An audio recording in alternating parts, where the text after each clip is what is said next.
Good evening, Mr. President of the United States of America, Sister Michelle, the First Lady, and your two daughters. You are indeed the first family of our beloved nation. As a retired military veteran of over 20 years in the United States Armed Forces, Mr. President, First Lady, and to your most beautiful daughters, you have made me and others extremely proud. Not just because you're the first black African American president, but because of your integrity, importunity, image, and the very essence of who you all are as a family and as ambassadors for each and every citizen in the United States of America and our allies around the world. Mr. President, I was on Charles Gibson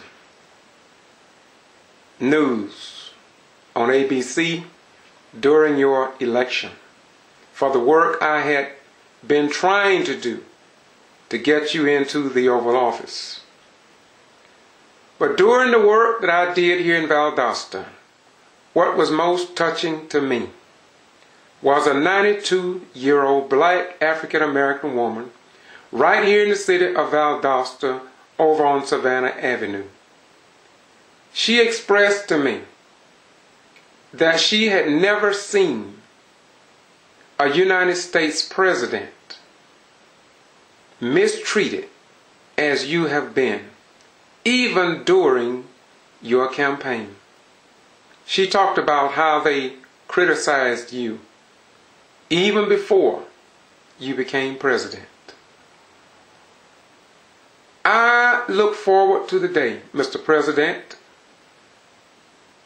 when I can go back and do another interview on this mother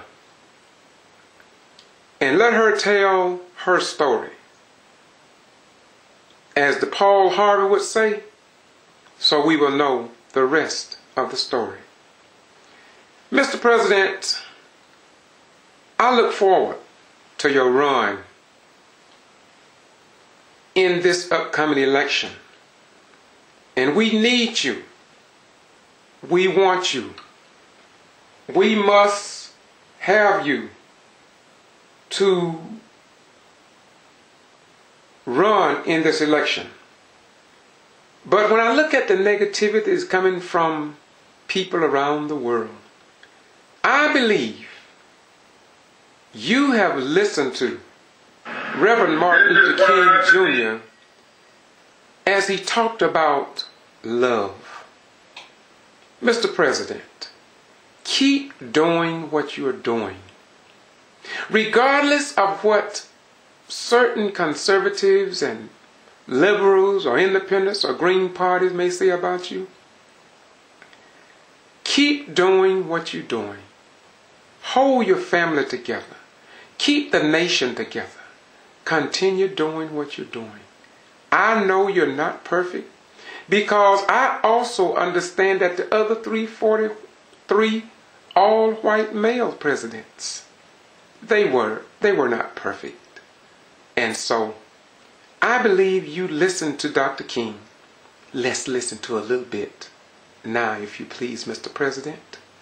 I believe you are emulating the words that he speaks. In the way of love and nonviolence in our strength.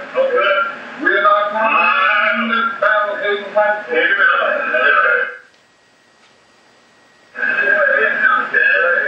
it doesn't help the hater and it doesn't help the person who is hated. There's something about hate that hurts the hater. Somebody must have the power to transform through love. You just hate somebody. And you are as uncomfortable and as frustrated as the person you hate. hate, there's something about hate that keeps you from walking straight. Something about hate that keeps you from standing up straight. When you hate, you can't see right. When you hate, you lose your power of objectivity. If you hate somebody, you can't see that person. When you hate strong enough, the ugly becomes beautiful, and the beautiful becomes ugly. A good speech becomes a bad speech, and a bad speech becomes a good speech.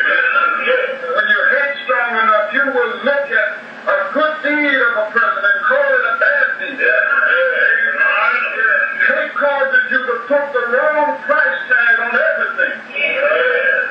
When you hate strong enough, hairpins begin to sell for $1,000 and diamond rings for 5 cents because you got the wrong price tag on them. There's something about hate. There's something about hate that does something to the hater. So our way must be a way of love.